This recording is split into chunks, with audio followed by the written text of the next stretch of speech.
Hey, this is Tim. I'm out here in the tent at White Rocks Marina, finishing the priming and surface preparation for repainting this Allied Sea Breeze. Been a long process. It's kind of worn today, but where we're at, behind me is the hull, starboard side. I've got 3 coats of primer on there, and in the course of priming, I discovered quite a lot of little pinholes that I missed during the fairing process.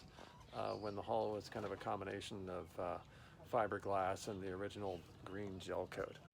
This is an example of what I'm talking about here. All those little blotches there are spots where I've gone back in with Total Fair fairing compound and just kind of took my finger and just kind of, smudged a little bit. It looks like calamine lotion on a bunch of bee stings, but there's just a bunch of little spots like that. So I kind of patched up all of those little pinholes after kind of digging them out with a blade a little bit, so I had something to adhere to. And now I'm going through with my Flexisander and sanding them smooth. Okay, so here I'm going to try to demonstrate sort of what this process goes like. It goes pretty quick. I've got my Flexisander here. I've got it loaded with Abranet 120 grit, which is probably a little bit aggressive, but that's what I got. Got the finer stuff on order. So I'm just going very, very gently with this. I will try and do a real-time demo here, hooking up the shop vac for dust control and show you what this is like.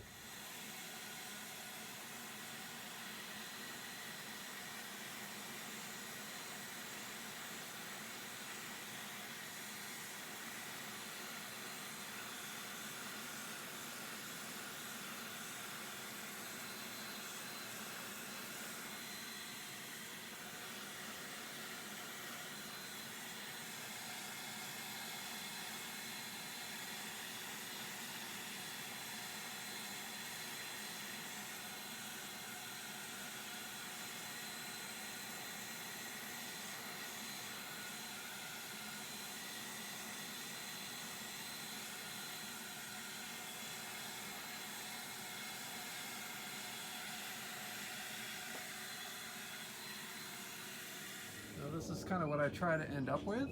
That was not quite as delicate as I was hoping for, because I was shooting with one hand and sanding with the other. But yeah, the idea is that it kind of starts, you start with a big thick blob of green fairing compound and then slowly sand through. I feel like it's almost like a plane when you're kind of coming through a cloud bank and you emerge on the other side and you can kind of see details. Ultimately, all I want to see is just the pinholes here where I had filled in, and none of the kind of the surrounding fairing compound. So it's just really, really easy sanding to get to that point. Hopefully not without sanding through too much of the primer. But in that case, I actually did sand almost all the way through. Inevitably, all of these spots are going to require me to go back and scuff them up and clean them up and then add more primer. But I think it's worth it in the end.